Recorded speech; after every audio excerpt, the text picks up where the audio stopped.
Kodam 2 Sriwijaya menurunkan 350 prajurit dari Batalion Infanteri, Yonif 143 Lampung ke Kabupaten Ogan Komering Ilir, Sumatera Selatan untuk membantu personil Satgas Darat dalam percepatan pemadaman karhutla.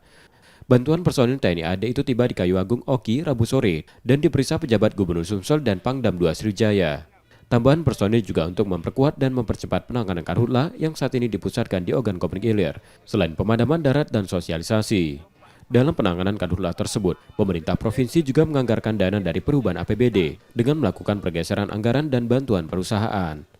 Bahwa Pemda dapat melakukan pergeseran anggaran dengan melakukan perubahan peraturan kepala daerah tentang penjabaran APBD untuk kegiatan penanganan karhutla.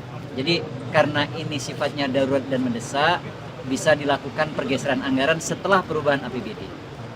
Personil tambahan dilengkapi cairan Nusantara 44 dan Nusantara, berbentuk cairan dan gel. Cairan ini mampu digunakan untuk pemadaman menggunakan air lebih sedikit dan menahan api muncul kembali terutama di lahan gambut.